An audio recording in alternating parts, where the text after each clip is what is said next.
Thank you, sir. How long you have been with this Indian Trade Services? Sir, I got selected in 2018. 18. So after that, nearly 1 year of training, and then in the field I have been posted in December, since December. So Yes. it's in Kolkata. Kolkata. Since December. And tell me, what are you doing in this trade service? What is your role? Sir, basically our role is right now in the field we have two kinds of role. So right now I am posted in field, so we are implementing the government schemes like Niryat Bandhu, MEIS, Mercantile Export from India scheme, like advance authorization. In the foreign trade policy, there are many schemes. So regional authorities have the power to implement those schemes, give subsidies to exporters, like and interact with the exporters, engage them, and grievance redressal of the exporters. So those kind of field activity. Tell me, why our exports are not picking up? They have been, as a matter of fact, they are totally stagnant, and if at all there has been some decline. Are the government scheme not good enough, or subsidy, you need more subsidy, or what are the issues? Sir, to say subsidy per se, I don't think subsidy is the way forward for in the long term. But as far as export is not picking up, there are multiple reasons. Basically, our manufacturing capacity and the price competitiveness in terms of Chinese products or the products manufactured in Vietnam or other places. So there we see the quality of the product and they come up with the price which our industries are not able to match. So that's where we are lacking, because the whole international market is all about the market determined price. So if we give the quality product with the competitiveness of the price, you can get the market, capture the market. What is our total exports? So right now we are annual exports? Annual export $400 billion of exports. 400 billion. Yes, nearly. And how much of this in gems and jewelry? I'm sorry, because sir. Most of it is also import. Sir, see, yes. We do the value added. Yes, sir. We do generally 15 to 20% of value addition, and 25% is also, and that's a big chunk also. Yes, sir. Gems and jewelry is our second largest export product. So if you take out that export, then it will go even further down. Yes, sir. So true. Now our government is talking of 5 trillion economy and $1 trillion of exports. Yes. Is it realistic? Sir, it's realistic, but how long will it take? That says that which can compete in the international market. So that means it will need a new look at everything, in the sense that we have products to export, in the sense that which can compete in the international market. Yes, sir. So that means it will need a new look at everything, in the sense that we have to do a lot of homework. Correct, sir. Correct. So we have to go, like in the recent budget also it's been announced, and Prime Minister Modi also announced from Red Fort on 15th of August that we need to develop district as an exporter. Every district having some kind of potential, some kind of niche products. And there we focus at the grassroots level, and there if MSME Who is supposed to, we develop in the sense that the state administration is supposed to play a role in that? Yes, sir. It's been envisaged by Commerce Secretary, and the high level meeting is already conducted. So tell me, suppose you are heading a district, for example. Yes. What role exactly you can play? The resources at your disposal, what role you will really be able to play if you look at it? What role you can play? Sir, district administration as far as first criteria is the law and order to maintain in the district. Second is they look for the state government's welfare programs and the public distribution systems and all. So in their checklist, exports come in the last. But if we try to manage and make export as a main criteria, or then we can see that district having some kind of potential in agri product or some kind of potential or horticulture or anything, handicrafts, anything.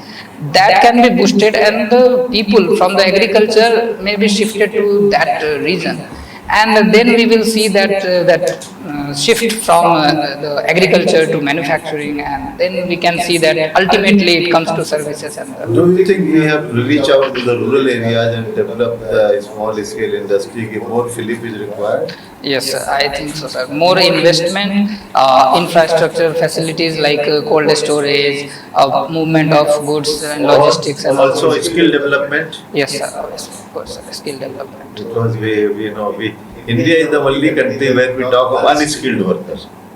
Nowhere in the world they use the word unskilled, because the worker has to have some skill. Yes, I think we have to develop skill. we have to develop. And now you have seen the visit of President Trump, it's all over. And there was a news that their trade negotiator is not coming. So there was so much talk about trade deal. And now we say the trade negotiator is not coming. So what has happened? Sir, I would say in today's world, there is no diplomacy beyond trade. We have to, everywhere we see that trade needs to be inculcated. So major, we have surplus with the US as far as our exports are concerned. Why their trade representative is not coming? Sir, What has gone wrong? They may come right now, it's just a speculation that they may not come, they are not available and all. But their demands are like, they Is it want. speculation or they have conveyed that he is not coming? Sir, still I have gone through the newspaper where they said that they might come, I mean, it's still in the may or might. So we are speculating that he might. Yes, sir. And sir, their demands are like to reduce the duties on, custom duties on many of the products, so reducing the And tariffs. what we are asking?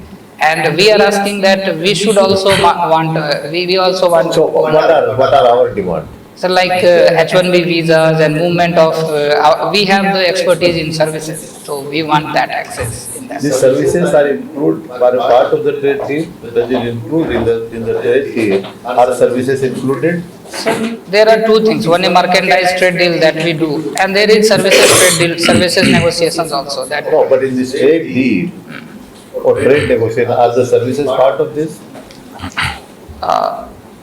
So I'm not much aware about that, but we negotiate services along with the goods also. That we keep on talking. Yes, sir. You think America is going to budge on the H1B visa? What is your honest assessment?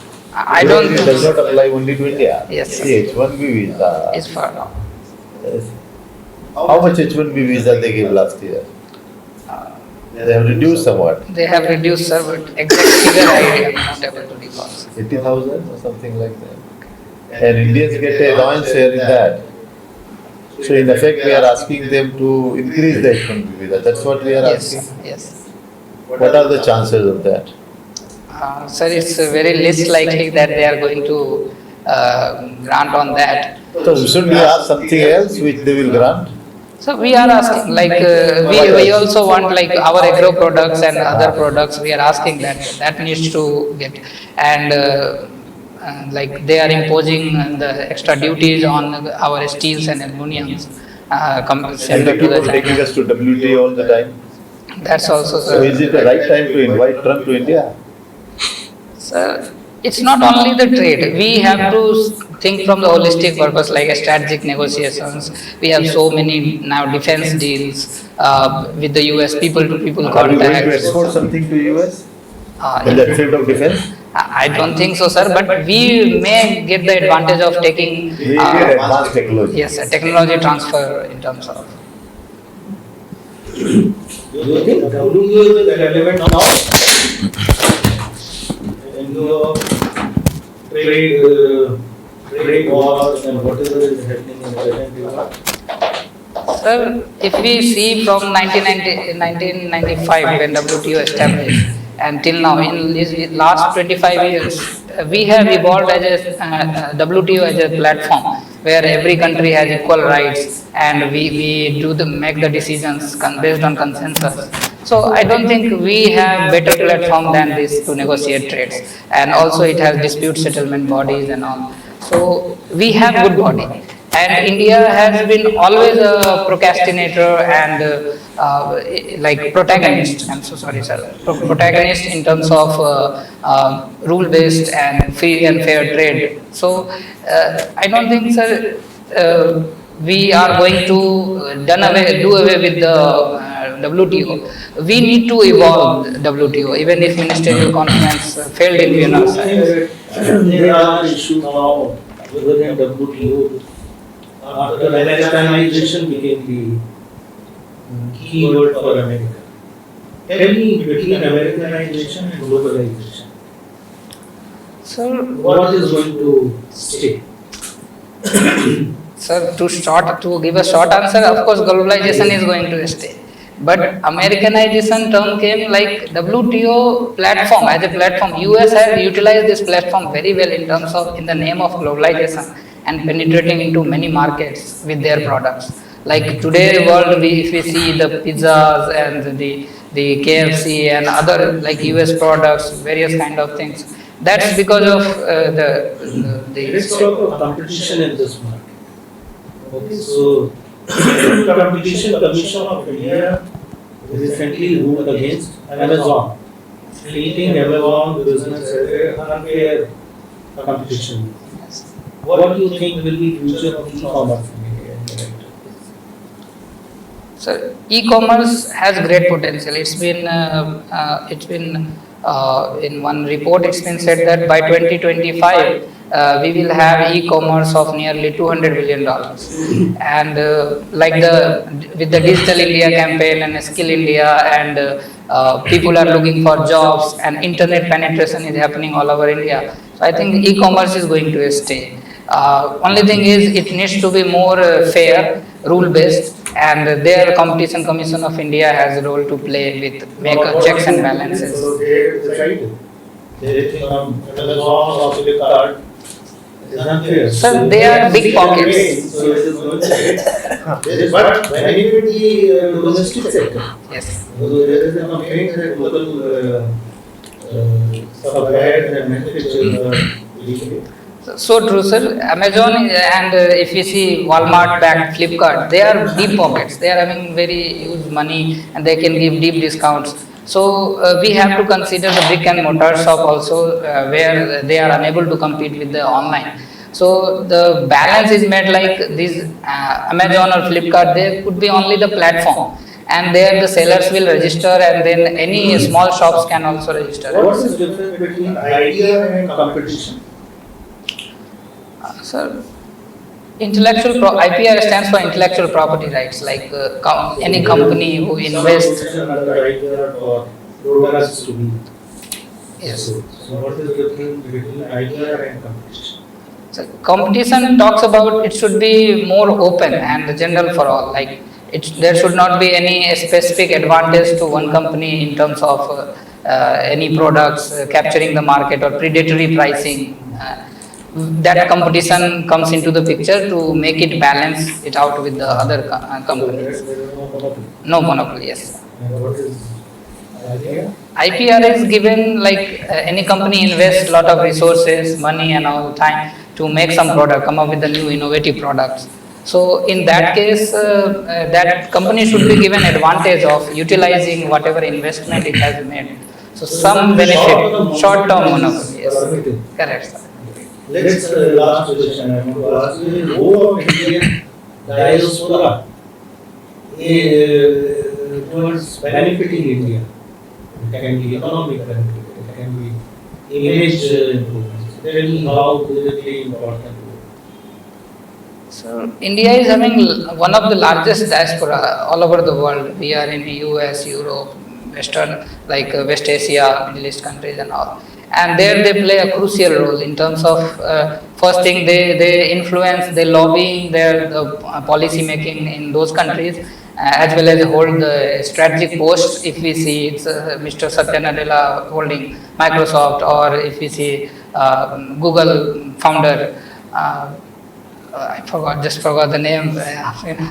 So those are Indians. And if we come back like to see the influence.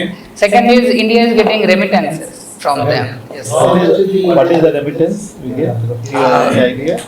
So figure again I don't have, but India is number one in getting remittances. Yes. Total FDI, size of FDI? I'll have to brush up those figures. AI size and contribution by India. Yes. Okay. If you see in the international relations, so there is an issue of Brexit. So what is Brexit? So they made a call in 2016, and the referendum was held in that with the 50% of vote they opted to come out of the European Union in terms of. So Britain, actually this United Kingdom, all the 4 countries in that UK, that Britain consists of England, Wales, Scotland and Northern Ireland. Okay, so how will that affect Britain? Britain, that Britishers are citing that they are going to get more benefit. They will renegotiate the deal with the EU, and then they will go for. They are saying that they will go for their colonial times era, like those countries they are having Commonwealth of nations that already they are holding. So in that they will negotiate and they can get the markets there for their products. So is it going to weaken the United Kingdom's status vis-a-vis France and Germany in Europe? Present situation, sir, I don't think it's going to anyway impact UK short term. Long term, if we see, there might be chances of UK again trying to get into the EU if it finds that that did not come as beneficial as they thought. So you believe UK will emerge as more powerful after Brexit? They thought so, sir. I also think like that. But you recently see France and Germany have become more assertive. Yes. Okay. So do you think there will be some impact? So in short term there will be impact, but long term I don't know, means after 10-20 years what will be the scenario. Why do you think so? Sir, if UK comes out with a good strategic deal like with the India, China or other countries and try to comes out. yes sir. So do you think they will come out? There is some strategy. There may be a mechanism, sir, but I am never of that. How they will. How will it affect India? And India, especially India. So now there has been a talks like UK and India will talk about that bilateral trade and negotiations, how that free trade and all we can talk. And if Britain is one of the major market in EU, if that comes out, then we will have to again like BTIA we are discussing with the European Union. So there we will have to be little more assertive that they should give us the more market coverage in terms of, because we are losing major market in that. And then we will have to renegotiate with the UK in terms of investment. But as far as other policies like migration of workers or visa granting, those were they were before EU also they were separate in that. So I don't think in that regime we are going to get any benefits much better. Is it going to affect globalization? Yes, sir. Many of the critics are citing that it's a new trend of protectionism that's against deglobalization. Like instead of coming into one bigger market economy, one common market, they are coming out of that. So it's indication of protectionism. So you see this is an indication of protectionism. Yes. On the other hand, India is supporting globalization. So there is a conflict between these. So how do you see when there is a conflict, we will be able to get a benefit? So in terms of they thought like Britishers, like Britain has thought that okay, it will be beneficial for their countries to come out of EU. But they are sovereign in terms of making that decision, and any country can go protectionist in terms of raising tariffs and not allowing the free flow of goods. What happens with the European Union? Will the European Union lose its influence in international relations? I don't think so. I don't think so. European Union will have still they have 27 countries. Germany and France will hold it strongly, and I think they are the major economy and they won't let it go easily because the seamless movement in Schengen area, seamless movements of goods, that they have benefited a lot in So their relationship with US, will it affect? that's also, sir, in terms of economy, I don't think it's going to affect. However, US is having separate plans like now, they are planning maybe they negotiate NATO and all. So in that sector, we may see some changes. But economy wise, I don't think Britain coming out of EU will not impact much. Okay. So currently we have good relationship with Saudi Arabia. Okay. So what are the possible areas that we can cooperate with Saudi? Sir, our major dependence for fuel like oil, crude oil, we are dependent on Saudi Arabia. Plus our large number of Indian expat community are working there. So in terms of, we need to think not only the Saudi Arabia but complete West Asia as a one single pan in which how we negotiate with Saudi Arabia so that it will not impact our relation with Qatar or Israel or Iran, or how we negotiate with one another. So that we need between to. Saudi Arabia and Iran. So if we come close to Saudi Arabia, so our relationship with Iran will affect. So how will we use establish a balance? Sir, in our West Asia policy, we have already dehyphenated major countries in terms of whatever relations between them. We are not going to bother about that, and we have negotiated well in the past with.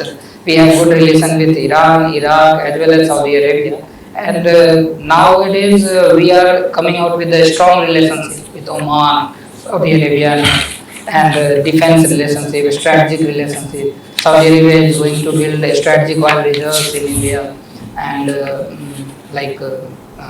But again, if we see, if we compare the relationship, we see there are more benefits from Saudi Arabia. So slowly and steadily we are tilting towards Saudi Arabia. Do you think? No, sir. It's just a matter of opportunity. Like right now, okay, Saudi Arabia is beneficial to us in some terms. We are there with them also, but it's not that we are leaving hands with or we are completely ignoring Iran or some country. We are considering that also, like we are making. There is one competitive, one competition that we can see in this case, especially China is greatly influencing that. So, do you see some kind of change in our strategy? So, our strategy to negotiate or develop a relationship with any country is not with just a country or the administration of the country.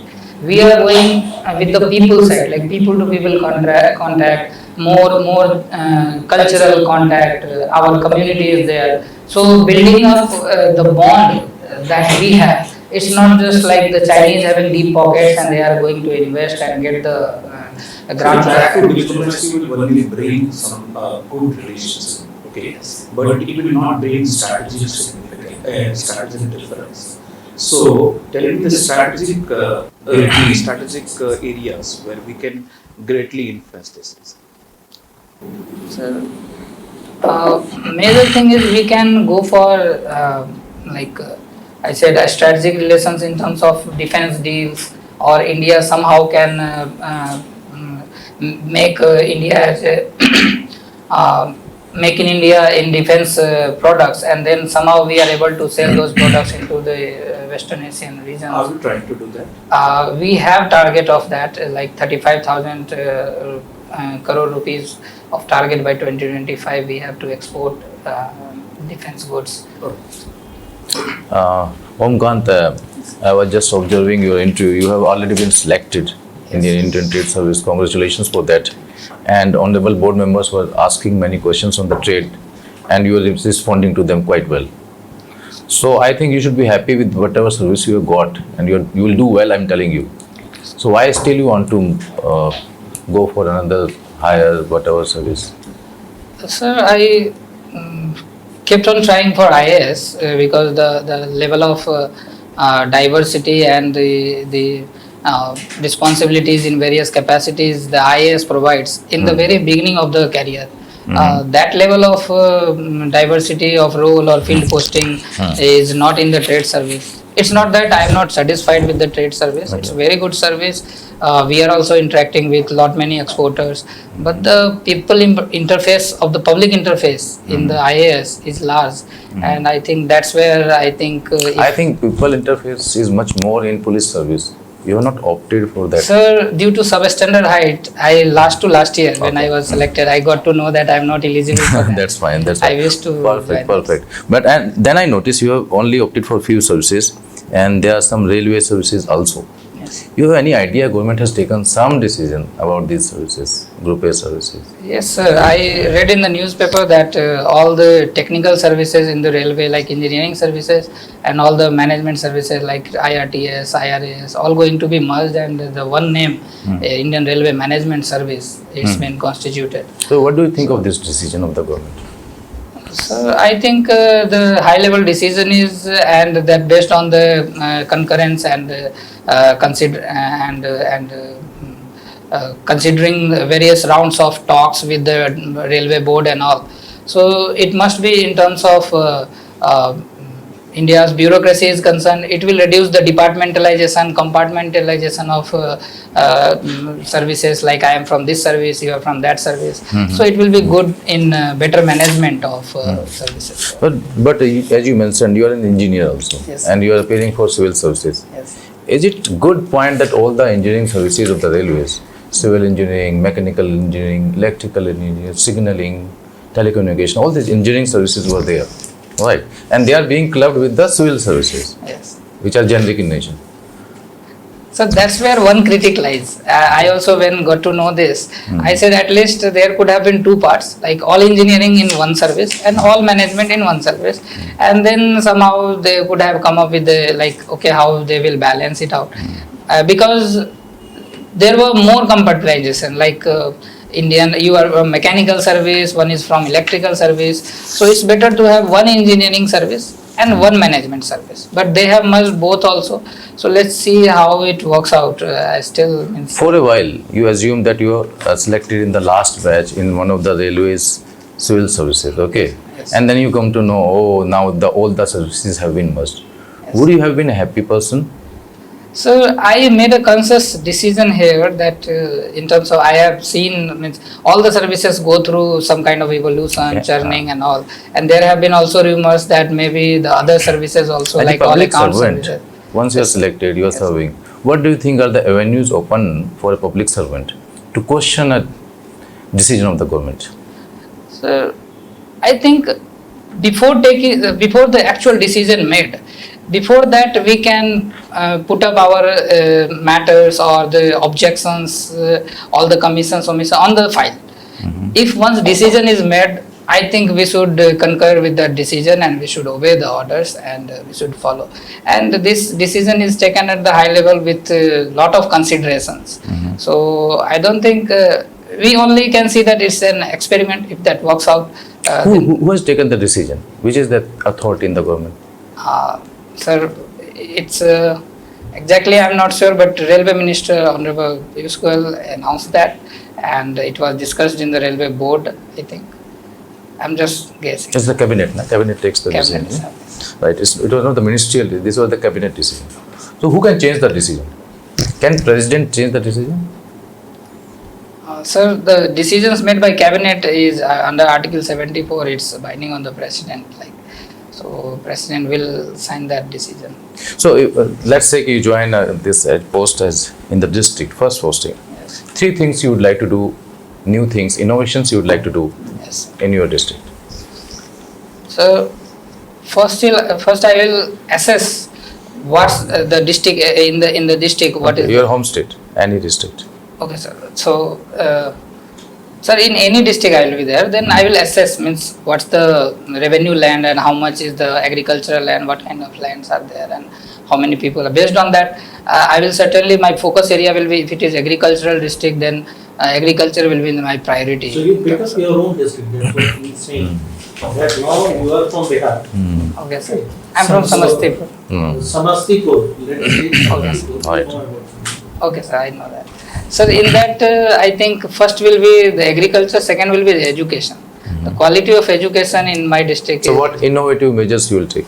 Yes, sir. I am coming to that. Sir. Right. And third is, sir, healthcare. Okay. So innovative measures will be like agriculture. I will go for like land consolidation at the village level. Farmers producer organization I will try to make and convey at the block level, that in that block, if all the villages, or even at the village level, at the gram panchayat level, if all farmers come together and it will be like based on the proportion of the land, their profits will be shared.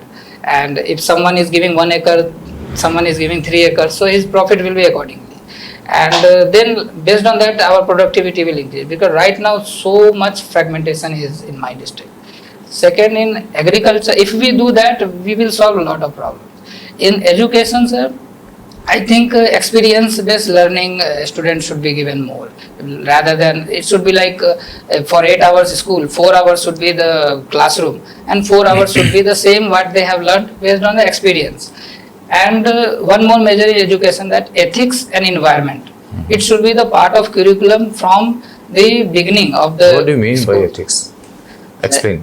Ethics is like, sir, that what we had in moral education, kind of like children should be inculcated basic values and the significance of life and values that needs to be inculcated in their professional and personal career. So it should be inculcated into child since childhood. That will be. Who decides the syllabus in this world? Sir, the basic thing is like how means the syllabus should be decided by the board, education board at the state government level, or a ministry of or department of education. But I'll give the suggestions to make such things so that it will be implemented. It is going to be You will beneficial. give suggestions to whom? So HRD secretary, if Without being asked, you will give suggestions. That's what you're suggesting. My question was, what innovative measures you will take in your district? so at district level, if we leave the changes in the curriculum, I suggest that the experience-based learning can be inculcated. Like students should be given the opportunity to learn many things. And third is, sir, healthcare. Sir, it's like I'll go for pyramidal structures. Like the base, many clinics should be at the village level, at the block level, and the primary and secondary. Most of the things should be taken care at the block and the district level. Would you like to include yoga and meditation also? Because you Yes, mentioned sir. these are your interests. Yes, sir. Yes, sir. That's what That you can do. was my third point in education, but I cut Wonderful. short. Very nice. Good. So just mentioned about yoga and meditation. See, I try to meditate many times, but how can I clear my mind of unwanted thoughts? Sir, meditation never teaches you to clear your minds. It will give you the thoughtless, and you just observe yourself whatever it's going in your mind. I You try just a lot, leave but it. I am not able to do that. Yes, sir. I also tried. Everyone tries. If you see, sir, the problem is when we try to something get rid of, we won't. So the problem is while meditating, we should not think that I have to leave this thought. I have to leave this thought. Oh, why this thought is coming in my mind? Just let it be. Let the thought come. Whatever comes, let the thought. Even if it is so bad thought, or even if it is so wrong, morally or ethically, let it come. Let it come, and it will go automatically. And indulge ourselves with the surrounding sounds, noise, whatever is coming. Within a minute or two, we will see that thought goes down, new thoughts will come. So it's like that. Fair enough. You just mentioned something about ethics. How can honesty and ethics be promoted in public administration?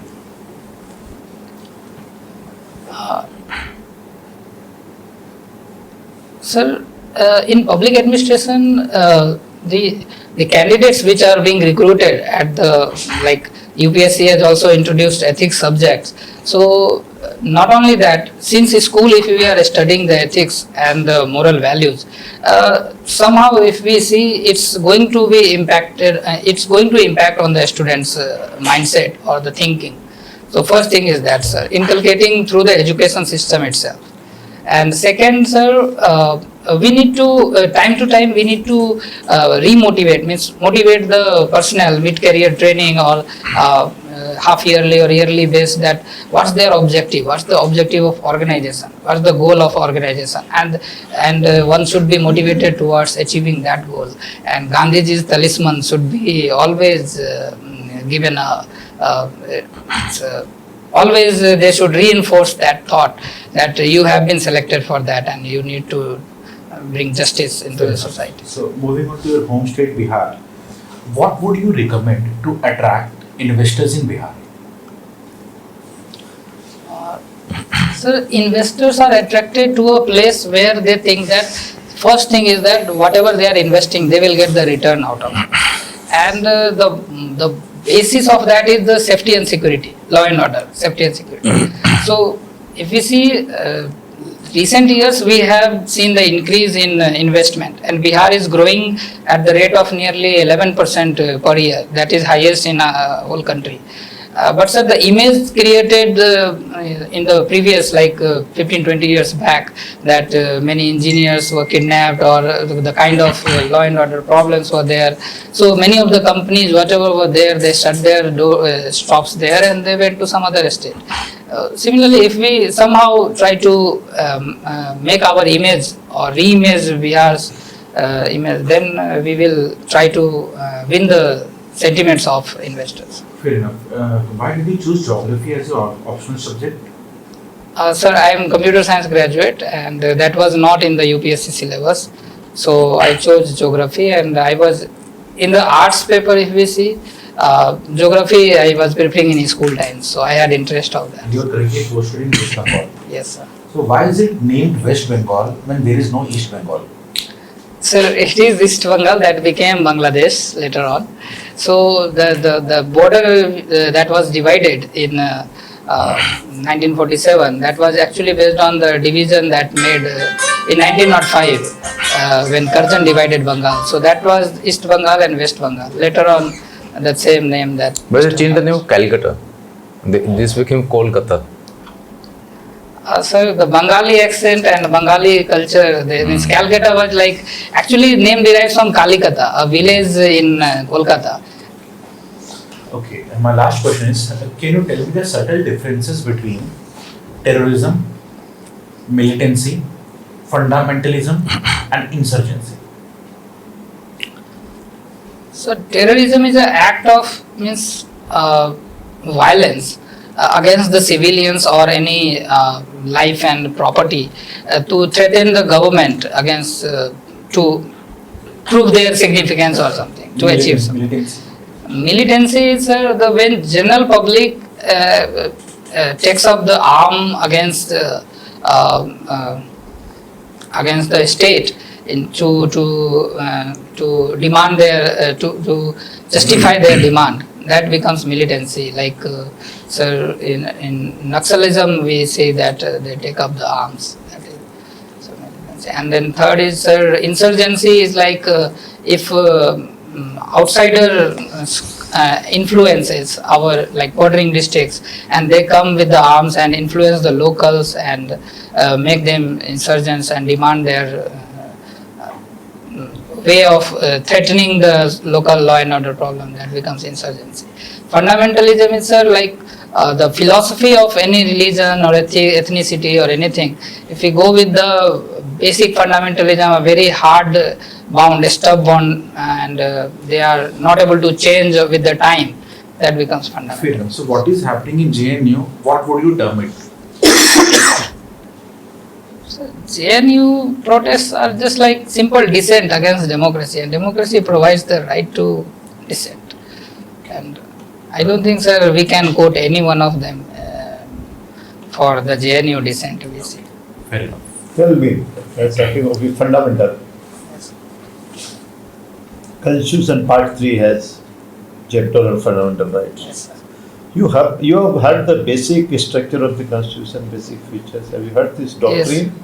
Yes, sir. Doctrine of basic structure. Yes. Keswananda Bharti case, Yes. judgment of Supreme Court. Okay, good. Are fundamental rights a basic structure of the Constitution? Yes, sir. So they cannot be amended? It's not that, sir. Basic structure of Constitution says that the Constitution can be amended, even fundamental rights can be amended, but that should not impact the basic structure of the Constitution. So my point is, there are certain aspects, there are many aspects which the court is like independence of judiciary. Yes, sir. So, various judges have a separation of power. Yes. About 16, 17 points, they have various judges have, said they are basic feature of the Constitution. So, fundamental right can be amended. Can be amended, but that should not be in violation of basic structure of Constitution. That's a different matter. Yes. So, what is the difference between the Kesavanand Bharati case and Golaknath case? Sir, in Golaknath case, it was, if I am right, it was said that fundamental rights cannot be amended. And in 1967, I think. And then Kesavananda Bharati case, it was that fundamental rights can be amended, but they came up with the doctrine of basic structure. Was good. Yes. Just wait outside, we will call you. Thank you, sir. It's How been an many honor. marks you got in your interview? 176. Okay.